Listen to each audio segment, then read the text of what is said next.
We are bringing you a very special episode of Litvak Leadership. I've been out on some appointments, so I'm having to do this from my car because I cannot get to somewhere else. So I'm going to bring on our guest. Let me click here, and he should be with us momentarily. I don't quite see him yet. Let's see if I can get to the right area. Okay, so let me invite our guest here. Eric Bam should be joining us momentarily. You know, people who say that there's no business out there, that there's nothing to be had, I just don't understand, because I'm as busy as anyone is talking to people about what they need, what their experiences are, and how the organization that I work for can help them. So and I know Eric's been having the same exact experience. So yeah, Eric should be here any moment. I see that there's two people viewing. Maybe one of them is him. Let's see, no viewers yet. It's just always good. Okay, so let's see who we got here. I will approve Eric to join. Joining us here in a moment. Tim Lord says, on the road again, just can't wait. The road. Hey, there's the man himself, Eric Bam. What's up, big boy? How are you? Welcome to episode 2 of Litvak Leadership. I'm so glad you're here to join me today. Can we call this episode like 1.2 or because I wanted to be on the first episode and I apologize I couldn't make it. So no, man, you had personal family stuff to take care of, and that's what you needed to be doing. So yeah. I'm sure your wife is very happy that you chose to take care of family stuff as opposed to talking to me. Well, considering I was at a funeral while you were talking, it would have been kind of hard, you know. So it's all good. But thank you for having me on. I'm excited about Litvak Leadership and Litvak Live. Yeah, and I'm bouncing around on the names, but hey, today's not about me, it's about you. So I got to tell you, I've got a list of questions here. Yeah. I learned from the best. So looking at your LinkedIn profile. Yes, sir.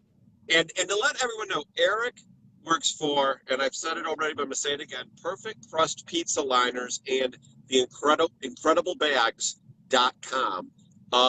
Eric's been in the food industry for over 20 years, so I've got to ask you, what do you like about it? What's your favorite thing? You've been around food a long time. Yeah, I will. Well, several things. One is, the food business is very recession proof. People always have to eat. And I've specialized in the pizza segment, and the pizza segment and the Mexican segment are very cool to be involved in, because you want to talk about recession proof food. Pizza, you can spend $7 on a pizza and feed a family of 4, or you can spend $25 on a pizza and feed a family of 4. And then when times get tough in the Mexican segment, you end up with that, El Loco lunch special that's, a burrito and rice or beans for $4.99. And those two segments are recession proof, and I love that. Secondly, it's one of those industries I think it's a lot of fun, and your customers become your friends and they become your family, and there's nothing greater, I think, than just sharing a meal and feeding people. And when your customers get to feed you and you like their food, man, you'll share and tell everybody, so it's a lot of fun. It's cool to say, that's my customer. They get food from me. They get stuff from me. It's cool. So everyone, I think, doesn't realize the intrinsic and important nature of a pizza liner. Why don't you tell everyone a little bit about your product and why you believe it is so important? Well, I happen to have one right here. So this is a Perfect Crust pizza liner, and that goes in the bottom of a pizza box. I think some of the things that people don't understand about pizza boxes. Wait, I got to interrupt for 1 second. So Kenny Mayberry of Annie's Pizza in Louisville, Kentucky, he is here. He just shot a message. So no, Eric, you are talking to a potential customer as you No, explain. that's great. We need to send Kenny Mayberry a couple of free cases so he can try it out himself. So send me a friend request, Kenny, and I'll take care of you. But so the science behind these, and it may be hard to see, but you've got these bumps and dimples there. So the bumps raise the pizza up and allow the air to circulate, and the dimples absorb all the grease and the moisture, keeping your crust really crispy. And in the times we live in, with more and more stuff being eaten away from the brick and mortar restaurant, you've got to make sure as a pizza operator that you're doing all you can do to make sure that it gets to Sean's house, as an example, and the product is as close to high quality as it can be. And then we live in a world of third-party delivery apps where you've got drivers that they don't even care what's in the box. So you've got to do everything you can do to get this thing home. And by the way, if you're buying from a pizzeria and they're doing a wax paper in the bottom, literally the worst thing you can do for your pizza, because what that does is it forms a barrier and it pushes all that grease and moisture right up into your crust. So if you're getting a really soggy pizza and you've got wax paper, tell them Mhm. don't put anything in there. Just let it soak through the box, at least soaking into something. So that's kind of the science behind these and why they work. They're also totally eco-friendly. They're biodegradable, compostable. They're made of 100% virgin pulp. This is literally paper, is what you could eat this, Sean, if you wanted. So did an engineer come up with this idea? Because who would have thought, inverse golf balls on paper, right? Am I kind of right with my description? Kind of, yeah, kind of. It's a great question. Actually, the owner of our parent company is called Smart Packaging, and they do all sorts of paper stuff. And him and another gentleman came up with the idea, and they tried it, started doing it, and lo and behold, we have a patent for it now, and no one else can make it. And they just thought it would be something that worked, and sure enough, it works really well. That is just amazing. Now, um, Right? I saw today, and I think I shared it with the group we're in, Megamind, which we're going to talk Yep. about at some point. Why is it that a pizza is round, the box is square, and you eat triangles? Can you explain that to us? You are asking me that's like, how do you make your wife happy? I don't know.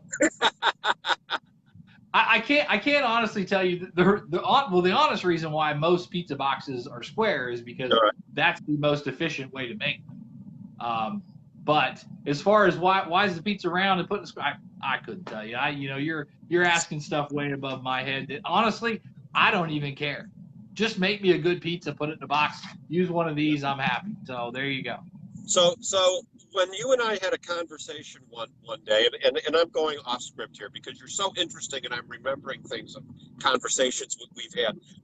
You have your own pizza oven out on your deck or whatever, three season room. When did you get your first pizza oven? We've had that one for 4 years, I believe. It's for Kenny Mayberry that's on here. Was it Kenny Mayberry that owned the pizza Yeah, shop? yeah. Yeah. So it's he'll know the brand Lincoln. It's a Lincoln and Pinger a la carte oven, and then actually over the weekend we got a Baker's Pride oven as well. So we're gonna get that one installed, and look, I think it's one of those things where if it's your craft and it's your career, you go all in, and it's for me to be able to say to operators, when I make pizza at home, I do this, and when I Right. make pizzas at home, I like this. I think it gives you a lot more credibility, in the segment, and those guys, they love it. They appreciate it. They appreciate the fact that we have an oven and that we know what we're talking about. So it's cool. It's a lot of fun. Cool. Cool. So I'm also looking at your LinkedIn, and we're going to get a little more personal here now. So I warned you on the Do front it. end.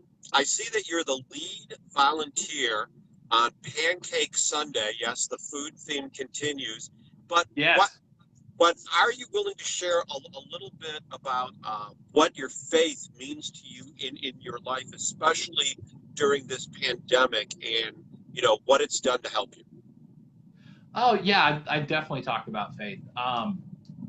I think, as you get a little older and you start to realize, faith and, how important it is to you. And, seems like there's been so much death lately. And I think you really start to think about your mortality a little bit and how many days you might have left. And I think it becomes more and more important. I mean, that's a big question that we could probably talk about for hours.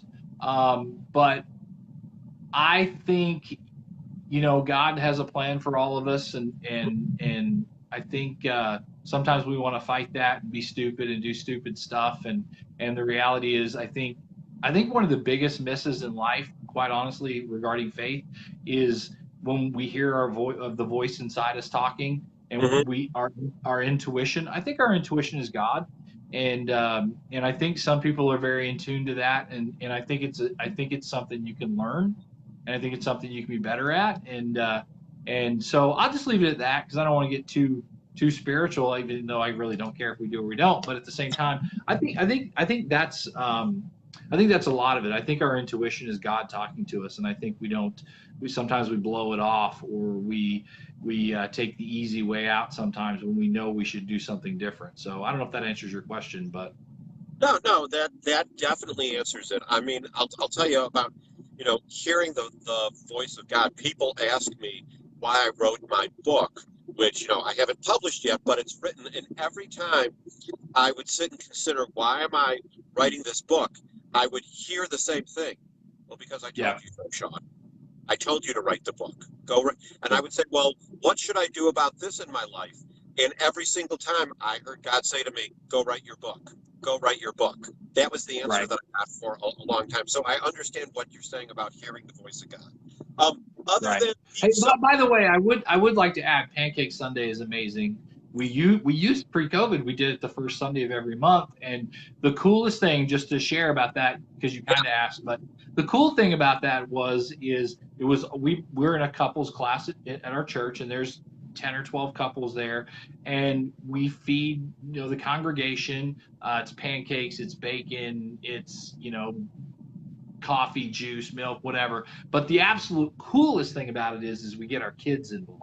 And so our kids get to help serve. And the win for us is not the fact that Sean Litvak may get to eat some pancakes. The win for us is that our kids get to see us serve and volunteer and have high fives, and because it's awesome. And so that, quite honestly, for me, is the absolute best part about Pancake Sunday. yeah, volunteering and training them young is Yes. also important, making those impressions. I hear you Yeah. completely. Go to feel good food other than pizza. Pablos Mexican in Sapulpa, Oklahoma. Pablo's Mexican what? Pablos Mexican in Sapulpa, Oklahoma. Really good. It's good food. So it's a specific Mexican place. Oh well, I mean, it's great. I love it. He's got this green chili, it's jalapeno chili verde sauce that just will blow your mind. It's insane. So good. Awesome. Love. I'm a Pablo, big love Mexican Pablo. Pablo, if you're watching, I love you, man. fan. And can Mexican places use the Perfect Crust pizza liner for something else? No? No, No. no, we haven't got a use yet. So I tried. Okay, so all of us in the Megamind group um, seem to exercise. So how many pairs of shoes have you walked through during COVID? Just one. Just And one? that was what I started with. I literally just bought a new pair about a week and a half ago. So, but I didn't start out, tearing it up like Randy, walking 12 miles a day. I mean, I started at 5, and I'm up to 6 and 7 now, and so trying to hit 42 miles this week. So, and I'm on pace for that. So I love it. It was interesting when I first started. I would walk a mile and be like, oh, whoa, and now it's like I'm just getting going. Like Yeah. let's and the cool thing, last Saturday as an example, I walked at the school and I walked around the track, and I actually was talking to Brian Monahan the whole time, and I ended up walking a whole mile and a half extra and just don't even realize it because I'm talking to someone, and we're talking work, we're talking my career, his career, whatever. And so that's part of the Megamind coolness of walking a little bit. And it was a great day. It was a great start to the morning. So Awesome. What about so I'm not sure if what phrase is more grating on the skin, um, now more than ever, or new normal. They both at this point just bother me. But well, you have coined a phrase called the now normal. So tell us yeah. about that. Well, I do want to say the one that grades me worst is these unprecedented times. I Yes, I yes. would like some precedented times, really. Just give me some precedented times, you know. By the way, my mom is watching, so shout out to my mom. She's amazing. I came out of her vagina 50 years ago, and it's just been incredible ever since. So shout out to my Very mom. good. Um, it's true. Um, Now I think now normal. I don't like the term new normal. I there is no new normal. It's where we're at today. It's what we're doing today. And Yeah. so I just really kind of it just kind of hit me the other day. We're in now normal. We're in today. And will now normal change next week? Good. But I think we got to stop saying new normal and old normal. This just is what it is. I my gut tells me I'm not one of these people that thinks this ends like November 4th. I think we're in this for 18 months. I mean, before things really settle back down, I think we're in this for 18 months. Love you Yeah. too, Mom. Yeah, I was meeting with a gentleman before we got online, and we were talking about the services that I can provide for janitorial services, and we're like, all right, if as long as the pandemic's in place, we're going to be at this level, but when the pandemic's over, we're going to be at this level. And I looked at him, Yeah, I go, so you mean in about 2 years you're going to want to roll back? And he looked at yeah. me, I go, no, seriously. He goes, well, yeah, probably. So, Well, well, and the other thing, Sean, is I think some of the things that are put into place now, as far as cleaning and just chemicals and carry out, those things aren't going to go back to the way they oh were. no. Do people like that? I wonder, do they think all of a sudden a year and a half from now the public's gonna be like, that's okay, don't do it anymore? No, they're not. They're not going to do that. So that stuff's not going away. I think the pandemic may die out in 18 months, but I don't think all that other stuff is going to go away. I just don't see it happening. So when our Megamind colleague yesterday, Tim, was on, we talked about the cleaning chore that he dislikes the most, and he chose a very broad one, um, cleaning the bathroom, and I got him to narrow it down to cleaning the toilet specifically as Yeah, his least favorite cleaning chore. So I need yeah. to ask you, since I've been in the cleaning business forever and a day, other than cleaning the toilet, what is your least favorite cleaning chore? I would say, well, does doing laundry count as a cleaning chore or no? Because No. past that, I think it's the kitty litter box. I don't like the kitty litter Now, box. emptying the kitty litter box, we could count. Yeah, I don't like the kitty litter box. I don't know if you're writing that down. It appears you're writing that I down. am writing down kitty litter Strange, but box. Yeah. strange, but okay. Go ahead. Okay. So what were you like in high What, school? Sean? What's your least favorite chore? So my least favorite chore after being in the business for years and years is I love them all. My least favorite chore is when I actually have to do the physical work commercially. That's when you know there's a labor issue. If I'm out Gotcha, there doing the cleaning. gotcha. Okay, good Uh, deal.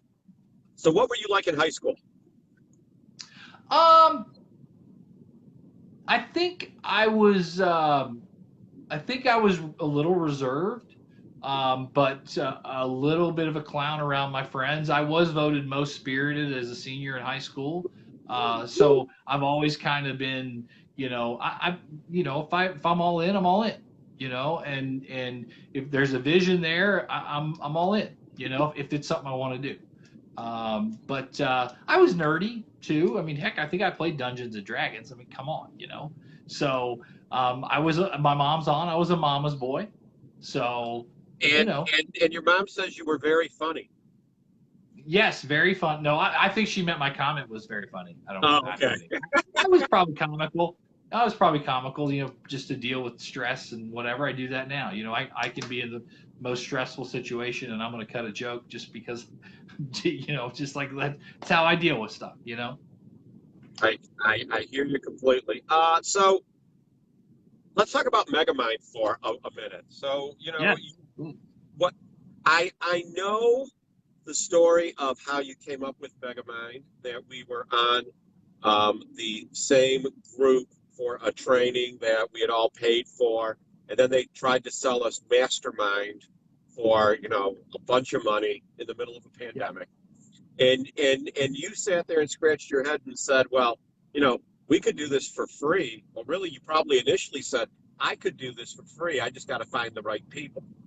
So tell Yeah, us I about think that's a lot of it. There was, we were all, the people that are in that group, we were all in a sales training of sorts, and it was talking about new normal, and then there was some stuff kicked around about starting a mastermind group, and I've never been in a mastermind group, and when I started to do a little research, I found out some of these people charge a lot of money to be in a mastermind group, and so I thought, I looked at some of the people that were involved and I thought, I like that person, and that person, and that person, and that person. And I felt like I found a group that if I could pull them into this group, we could just do our own mastermind. And what's bigger than a mastermind?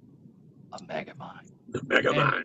mega mind. And so it was kind of odd actually. I set that Facebook group up, I think, on like a Thursday or Friday, but I didn't invite anybody till Monday or Tuesday because I kind of over the weekend was like, are guys, are they going to like this? Are they going to think it's stupid? And so I just thought, well, I'm going to run with it. And before I invited anybody, you've seen the video. I did a kind of a welcome video and just kind of laid out just a little of the parameters because you can't have a group be rudderless. And I just felt like in my gut that the way sales are going due to COVID, especially that everything was going to be live and it was going to Mhm. be video and it was going to be audio. And so kind of one of the original things about the group was no, just like typing a text and posting something. We do a little bit of that, but everything needed to be video and everything needed to be a picture or sharing, just sharing like direct messages, via voice. And so I think what's happened is that process of having everybody share content via video has really galvanized the group together because we all know how we know each other's mannerisms. We know how we are. We know, you get to know each other better, just different than that. I think it was Rich Villar that had referenced a quote from Jeb Blunt book talking about video is the closest thing to a hug. I'm sorry, video is the closest thing to a handshake. I think video is closest thing to a hug, and I think it's part of what's made our group really tight. And number one, and then number two, because of video, you can't just sit there and throw out random quotes from books. Yeah, I mean Yeah. you've got to talk and be real about what's working for you and what's not working for you and what are you struggling with or what are you killing it with. And so I think that's been pretty powerful. I think that was probably one of the best things for that group, that happened was everybody had to leave video. So, and in your wildest dreams of the group, did you ever even imagine for a second that we would all be so engaged with each other as we are? Once you were in the group, I knew it would be.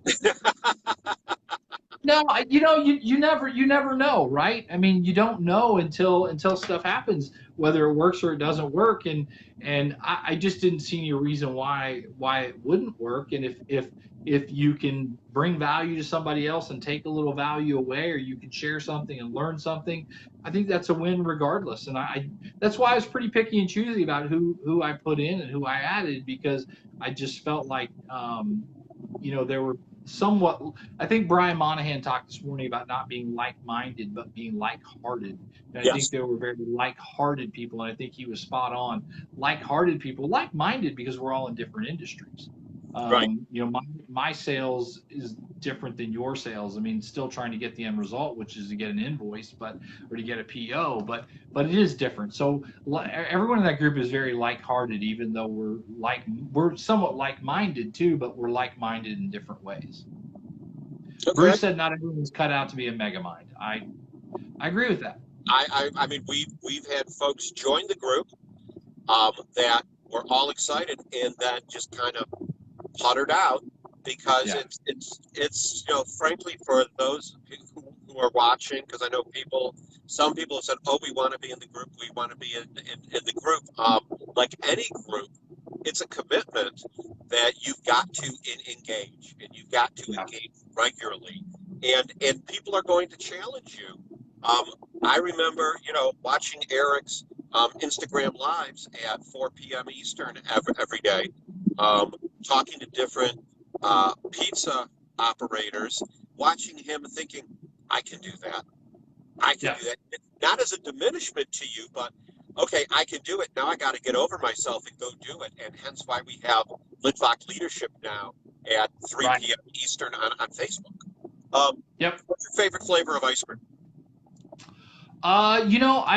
Tim Lord asked me this question before, and I'm just a regular old-fashioned vanilla guy. I told Tim I used to love buttered pecan back in the day, but I'm just an old-fashioned. I like a good vanilla. I don't like chocolate. I will tell you that. Never been a chocolate ice cream fan. So there you So go. you like pineapple on your pizza, but vanilla ice cream. I never said I like pineapple on pizza. I'm okay with pineapple on pizza. Everyone Talk has about their it a own lot. choice. Well, I talk about it because it's polarizing with pizza operators.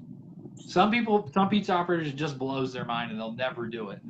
And most pizza operators aren't necessarily fond of it. Do you know why pizza operators don't like pineapple on pizza? You don't, do you? I would assume It, because it goes bad faster than pepperoni will. no, it's because it's really wet. And so pineapple, because it's very, very moist and wet, tends to really wreak havoc on pizza crust. That's why most pizza operators don't like it. That's Interesting. really the only reason. And by the way, my wife loves pineapple on pizza. She loves the Hawaiian or the Canadian bacon pineapple jalapeno. But I'm okay with it. I usually just talk about it because it's polarizing with my customers. So Polarizing in the pizza community. Who would have yeah. thought? So tell us. I looked to see where you've lived, and it seems like you've lived in Oklahoma. In Oklahoma. So Yeah, born in Massachusetts and then lived in Pennsylvania for a little bit and then here. So yeah, that's it. so That's so it. so, what do you love? Because about Oklahoma, I spent 3 weeks in Oklahoma in 1995 at the Hilti headquarters. Wow. So you weren't far from where I'm at. No, not at all. I worked for Hilti for about 2.5 years, and my first 3 weeks were in Oklahoma. Yeah. I will tell you what I do like about Oklahoma. I don't like the summers. In fact, we went from like 95 yesterday to 65 today. Fall is officially here, and I'm glad. I cannot stand 100-degree weather. I can't stand it. But I'll tell you the best thing about Oklahoma is the people. And I know people maybe say that in a lot of places around the country, but Oklahomans are helpers. They're just helpers. And that's one of the coolest things about Oklahoma, I think. Oklahomans, and I would have never thought of saying it like that, are helpers. Okay, that's a great takeaway. Let's see. What's the best decision you ever made? Gosh. Boy, I don't know. That's a loaded question. I mean, I've made so many great decisions. I've made a lot of bad decisions. That's probably a better question. Probably the best, I will tell you from a career standpoint, the best decision I made was taking my job here. I look back now and wish I probably would have done it earlier. But I was winning and I was making decent money and I was comfortable, but it wasn't as rewarding as this is. And so probably the best decision career wise was coming here. And so why is this more rewarding? Because I'm in charge of it all, and it's all on my shoulders, and I like that, and I like being the guy that says, hey, we're going to do this, and when we go do it, and 9 times out of 10 things turn out well. If they don't, hey, I'll take the blame for stuff, but I like being able to rudder the ship. Okay. Awesome. So, final word in our last few minutes. If you had to tell the world, because here's your opportunity, anything um, to encourage them, what would that word be? Um, you know, I think there's a lot of things you could say right now. This will pass. Um, there's a I think one of the things that's been on my mind lately, seems to be a lot of negativity in the world, and whether it's politics or it's COVID or it's protests, or I mean you could name 1,000 things, and I think for every one of those we see in the media, I think there's 1,000 good things that we don't ever hear about. And I would tell you to stop watching the news. I think I've unfollowed every news station on social media. I just there's a lot of good out there. There just really is, and I think I'll add to that too, from the standpoint that there are people out there that paint this picture that social media is an awful place, and it's not. You can find what you want. If you want to find pornography, you'll find it, and if you want to find some great uplifting stuff, you will Mhm. find that too. And part of that is your job to be a light in that, in what you post and what you talk about is important. And you've heard this stuff from me, but I think from a standpoint of what you post, you should talk about your family first, your customer second, and your business last. And anything you post should inspire, connect, and educate. And don't get in the middle of social media battles over if you like Trump and I love Biden and we're going to fight and go back and forth, because no one, and I mean no one, ever says, doggone it, Sean, you changed my mind. You don't Yeah, do that. And doesn't so happen. I just wouldn't even engage in any of that stuff, because it doesn't make a difference. And I think the last thing I'll say, because I've rambled a little bit, but You're fine. um, so many people right now are so consumed with the election coming up, and I will just tell you, I just truly in my heart don't believe that one guy, whether it be Trump or Biden, can really control what I do. I mean, we make too much of a deal out of who the president is, when maybe they put a tax law into place, or maybe there's a change to health insurance, but I'm still going to get up every day and do me, and you're still going to get up every day and do you, and Barry's on here and he's going to do him, and Sean's going to do him, and my mom's going to do what she does every day. I don't know what that is, but she's going to do that. And we make too much out of who the president is, and that one person does not control how I get up, how I love my family, what I put out on social media, who I talk to, where I go to church, what I want to eat for lunch, whether it be pizza with a perfect crust pizza liner or without. They just don't control so much stuff. And I think there's just so much hate in our country and around the world over stuff like that. Really, Sean, just doesn't matter. It Yeah. just doesn't matter. It doesn't affect my life. And by the way, Wes Wyatt's on here, and I love Wes Wyatt. That's I just I I've got something else to say. Wes Wyatt is on, and he's incredible. And I've asked him, like, just point blank, can I be on your live? And he keeps saying yes. And it hurts my heart, Wes.